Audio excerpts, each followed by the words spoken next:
सखी सैया तो खूबे कमाता है, महंगाई डायन खाया जाता है। जो महंगाई पहले डायन हुआ करती थी, आज वो डार्लिंग हो गई है। ठीक है। तो मिलते हैं लोगों से जो बताएंगे कि महंगाई डायन है या डार्लिंग है। भैया से बात करते हैं। भैया जी मोदी जी के कार्यकर्ता हैं, बिल्कुल बताएं। हाँ जी, महंगाई है या नहीं है? देखिए आप आस पड़ोस के देशों को देखो पहले, उसके हिसाब से आप अंदाजा लगा लो कि हमारे देश में कितनी महंगाई है। आज पाकिस्तान का देख लो, नेपाल देख लो, श्रीलंका देख लो, बांग्लादेश देख लो, आसपास के देश देख लो। उसके बाद यूं क्या हो कि हाँ महंगाई है, नहीं तो महंगाई है तो कमाई भी है। कमाई है कि नहीं है? बिल्कुल कमाई है तो उसके साथ में आपकी एक मंत्री है, बीजेपी की एक मंत्री है जो वित्त मंत्रालय संभाल रही थी। 4 लाख की सैलरी लेने के बाद उन्होंने कहा मेरे पास चुनाव लड़ने के पैसे नहीं है। तो घोटाले नहीं करे ना केजरीवाल की तरह, या फिर 70 साल पुरानी कांग्रेस की तरह घोटाले कार्यकर्ता जी, उनके पास कार्यकर्ता जी पहले आप सवाल ध्यान से सुनिए। मैंने ये कहा 4 लाख की तनख्वाह लेने के बाद उनके पास चुनाव लड़ने का फंड नहीं है। ध्यान से सुनिएगा, 15,000 रुपए की तनख्वाह कमाने वाला आदमी अपने घर किराया खर्चा बच्चा पढ़ा के अपने आने वाले भविष्य के लिए कैसे बचाएगा? 15 आप सिर्फ ये बताइए, 4 लाख की तनख्वाह कमाने वाला 15,000 कमाने वाला आदमी चुनाव लड़ने की बातें नहीं करता है।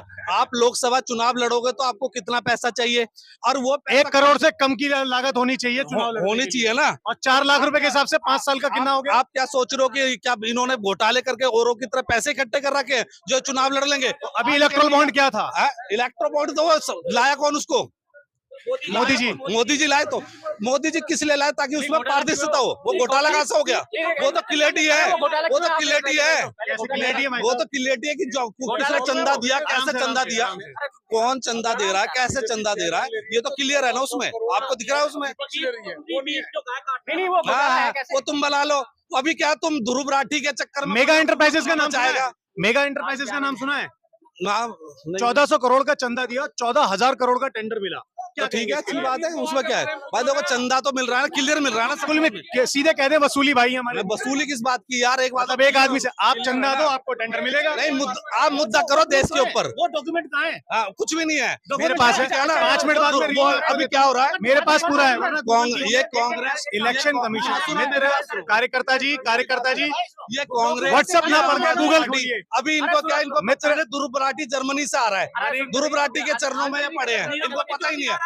वो एक वीडियो बनाता है, वो इनको सब कुछ हो जाए। जर्मनी से सुभाष चंद्र बोस जी भी लड़ रहे थे। जर्मनी से लड़े, वो हमारे देश से लड़े हैं। जर्मनी उन्होंने सारे विश्व का भ्रमण करा था, ऐसे नहीं खाली जर्मनी गए। ये ऐसा तो नहीं ध्रुव राठी को यहाँ बुला के पकड़वाना चाहते हो? जिसके चरणों में कांग्रेस पड़ी है। मोदी क्यों नहीं आ रहा है भैया? मेहुल चौकसी क्यों नहीं आ रहा है भैया? मालिया क्यों नहीं आ रहा है? अबे मालिया तो सब आपने भगाया भैया। भगाने वाले बीच अजीत पवार 400 करोड़ रुपए का घपला करके वॉशिंग मशीन में धुल गया। 400 करोड़ का घपला करके अजीत पवार घुल गया। 400 करोड़ का घपला करके अजीत पवार नरेंद्र मोदी की वॉशिंग मशीन में धुल गया। छगन उज्जवल को धुल गया भैया। और बीफ और इलेक्ट्रोबॉन्ड क्यों बनाया नरेंद्र मोदी ने, पता आपको? जो गाय काटते ना बीफ कंपनियां, उससे चंदा लेने के लिए। जो पाकिस्तान की कंपनियां है। एक सवाल मेरा है भैया, गाय काटवा के लोग धंधा, गाय की पूजा करने वाले जो धर्म के नाम पर वोट मांगे वो गाय कटवा रहे हैं भैया। भैया हमारे सुनो 70 साल पुरानी कांग्रेस आज केजरीवाल के चरणों में पड़ी है। जो केजरीवाल इनको खा गया, दिल्ली से इनका सफाया। आपको बता दूं व्हाट्सएप पे अधूरा ज्ञान मिलता है, पूरा ज्ञान ये है जब केजरीवाल की गिरफ्तारी नहीं हुई थी, जब शराब घोटाला घोषित हुआ था, तो कांग्रेस ने सबसे पहले कहा था ये एक बहुत बड़ा घोटाला है। लेकिन खिलाफत और मुखालफत इसलिए करी जा रही है कि सिर्फ एक आदमी के बयान पे एक सीएम को अंदर डाल दिया जाता है। जी बताएं। आपने कहा कांग्रेस ने कंप्लेंट की सबसे पहले अपने देवेंद्र फडणवीस मुख्यमंत्री महाराष्ट्र, उन्होंने अजीत पवार की सबसे पहले कंप्लेंट की, और सबसे पहले उसको बीजेपी में शामिल, उसका अलायंस कराने वाले अजीत पवार का कौन है? बीजेपी, देवेंद्र फडणवीस। वो तो एक शाम पहले 70,000 करोड़ में। सर आप बोलेंगे तो मैं क्यों बोलूँ?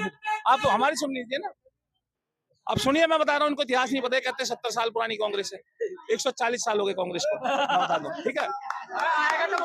अरे सुनो, अधूरा ज्ञान लेके घूम रहे हैं ऐसे ये तो तरीका गलत है। अभी कुछ देर पहले किसी को किराए के लिए धमका रहे तो फिर ऐसे चिल्ला रहे। नहीं, मैं धमका क्यों रहा भाई? मुद्दा माहौल बना रहा हूँ, मैं जनता की आवाज। भैया मुद्दा मेरी बात सुनो। जनता चाह रही है, शरीर है, यहाँ जनता चाह रही है, विवेकशील मस्तिष्क के मालिक है, हाँ। तो सही जवाब नहीं, दीजिए। मोदी मोदी जनता चाह रही है। ऐसा देखो नहीं। आपके सामने है। ये इसी तरह धमका धमका के वोट मांग रहे हैं। मैं बताऊं आपको, अभी आपने उदाहरण देखा, ये जो लोग सच्चाई बोलता है, जैसे मोदी जी धमकाते हैं, मनोज तिवारी धमकाते हैं, ऐसे ही उनके कार्यकर्ता हैं, ये धमका है, किराया दे देना, तुम्हारे किराया दे देना, तो वोट से क्या मतलब है? वोट के लिए धमका के वोट मांग रहे हैं, इनको वोट नहीं मिलने वाली है। मैं आपको बता दूं, जनता समझदार है। 10 साल मोदी जी को मौका दिया और 10 साल के बाद अब की बार सत्ता परिवर्तन होना निश्चित है। मैं बताता हूँ आपको, ये जो अब की बार मोदी सरकार कर रहे हैं ना, 2 ही आदमी बोल रहे हैं, 50 आदमी में 2 आदमी बोल रहे हैं अब की बार मोदी सरकार। इसी तरह से वोट पड़ने वाली है, इसी तरह से। अच्छा एक बात बताइए आप, नरेंद्र मोदी को सुनो मेरी भैया, एक बात बताइए संदीप जी, मैं आपको जानता हूँ, छोटा भाई है मेरा, एक बात बताइए कि मनोज तिवारी अपने नाम पर वोट क्यों नहीं मांग रहा? यस या नो, क्यों नहीं मांग रहा भाई? क्यों भैया? ऊपर भैया एक तो मोदी तो एक मिनट बताता हूँ, मोदी एक सुनो, मोदी एक आपने गुजरात मॉडल बहुत सुना होगा। आप गूगल अभी मोबाइल पे कीजिए, गूगल खोल के देखिए, गुजरात के अंदर सिंगल क्लासरूम की जो संख्या है वो करीबन 13,000 है। सिंगल क्लासरूम समझते हैं? हाँ। एक कमरे का स्कूल, हाँ। क्या कहेंगे उसके लिए? अभी गुजरात मॉडल यही है, अभी खिचड़ी और दलिया। अभी आप यहाँ तिमारपुर के एरिया में हो, आप जाके तिमारपुर के स्कूल चेक करो, उनकी हालत क्या हो चुकी है। आप स्कूल वजीराबाद, आओ वजीराबाद स्कूल चेक करते हैं, आइए वजीराबाद स्कूल में चलते हैं, आओ वजीराबाद स्कूल में आइए ना, आओ ना साथ चलते हैं, अरे आओ ना। 15 साल तक बीजेपी की सरकार थी एमसीडी में, सुनिए श्रीमान जी, कौन है? विधायक है वार्ड में, सुन मेरी बात, तुम्हारे विधायक थे सरदार सुरेंद्रपाल बिट्टू, तुम्हारी काउंसलर थी अमरलता, करवा लो ना, क्यों नहीं? अमरलता ने तुड़वाया ना, सुनिए आपकी पार्षद ने तुड़वाया, दारू से पैसा, दारू सबसे ज्यादा तुम बांटते हो, एक एक करके सारे तुम्हारा सांसद बियर के लेकर हाथ में और गाने गाता, शर्म आनी चाहिए ऐसे सांसद। अब की बार ये मान लें कि मनोज तिवारी जी ये कहेंगे पिछले 10 साल के अंदर में रोजगार, सड़क, विकास, हाँ? स्वास्थ्य बिल्कुल दिया है। क्यों नहीं दिया है? 2 करोड़ तो नहीं, 2 करोड़ रोजगार तो नहीं दिए, ये मैं आप भी मानते हैं, मैं भी मानता हूँ। बताओ ना, मानते हैं या नहीं मानते? नहीं क्यों नहीं मानते? मिले हैं रोजगार, मिले हैं। रोजगार। हमारे यहाँ से आईएएस ऑफिसर निकल रहे हैं, हमारे यहाँ नहीं यहाँ पे बता रहा हूँ मैं, यहाँ पे।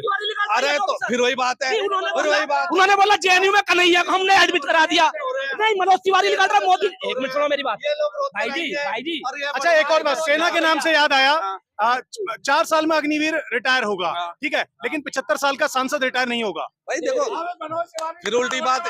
अबे भाई योग्यता 22 साल के लड़के के पास नहीं होगी, लेकिन वो 75 ट्रेनिंग है, वो ट्रेनिंग है, ट्रेनिंग करा के क्या वो करेंगे? ट्रेनिंग है, उस ट्रेनिंग का आप जब भी जिस समय भी इस देश पे कुछ इस तरह का होगा तो हर घर में एक अग्निवीर होगा जो हथियार चलाने में सक्षम होगा। हाँ, उसको रोजगार नहीं मिलेगा, रोजगार, वो लोगों को लूटेगा और वो लोगों पे गोली मारेगा और मर्डर करेगा, ये करेगा। सुनिए मेरी बात, ये कह रहे हैं आईएएस अफसर नरेंद्र मोदी जी ने बना दिया उसको, वो पढ़ के आया है, उसने मेहनत की है अपनी। सुनो मेरी बात, उसने रात दिन, अरे ये गाँव के लड़के को बात कर रहे हैं मेरे भाई। क्या कह रहे हैं आप? वो आईएएस अफसर जब जेल में, कौन सा आईएएस अफसर? वो कह रहे हैं आईएएस अफसर है कोई, वो इस जेल में। वो ये कह रहे हैं मोदी जी ने किसी को आईएएस अफसर नहीं बनाया, पढ़ के आता है। कौन पढ़ के आता है? अपनी मेहनत से आता है। जैसा जैसी जो क्रिकेट के बीसीसीआई के अध्यक्ष बन गए, जो देश की तरक्की कर रहा है ना उसको वोट दो, तो मोदी जी ने देश की तरक्की करी है, भाई तो क्या करा मोदी जी ने? कुछ काम मैंने बताइए। नाम नहीं लिया किसी पार्टी का, मैंने नाम नहीं लिया, पर ये सब होता है। जीडीपी ना आज देश में सबसे ज्यादा इंडिया की है। तो भाइयों आप लोगों के सामने बिल्कुल सामने है, इंडिया की 5वें नंबर पे आ गई है, सबसे ज्यादा पूरे वर्ल्ड में इंडिया की जीडीपी सबसे आगे है। सब तेजी से ग्रोथ करने वाली। अभी क्या है ना भाई, देखो मेरी बात, लाल किला इन्होंने बेच दिया, एयरपोर्ट इन्होंने बेच दिए। सुनिए मिनिस्टर सुनिए, तुमने बेचा है, तुम्हारे मोदी ने बेचा है। देश को बेचने वाले गद्दार सबसे बड़ा मोदी है, उसके सांसद है, कोई काम नहीं किया।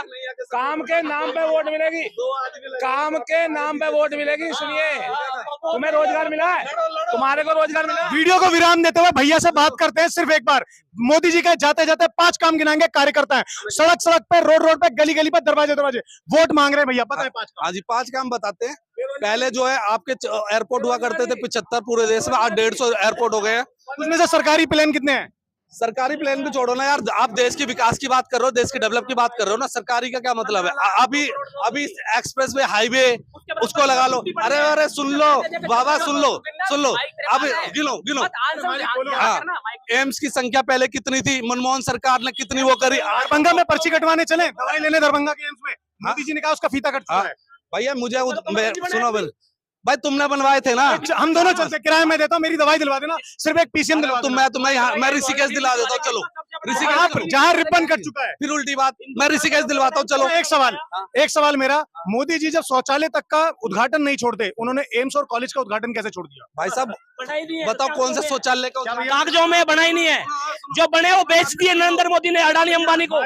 जो काम डाकिया करता था ना, जो काम डाकिया करता था, अरे तो सुनो मालिक, सुनो, अरे हम दिखाएंगे, वो भी दिखाते हैं, सुनो। जो काम डाकिया करता था, नौकरी बांटने का फॉर्म देता था ना, पर्चा बांटता था कि आपके बच्चे की नियुक्ति हुई है, वो काम आजकल मोदी जी कर रहे हैं।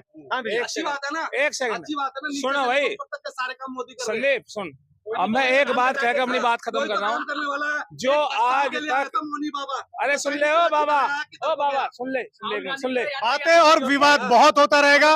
मैं अपनी वाणी को विराम दे करके समाप्त करता हूँ। जय हिंद, जय भारत।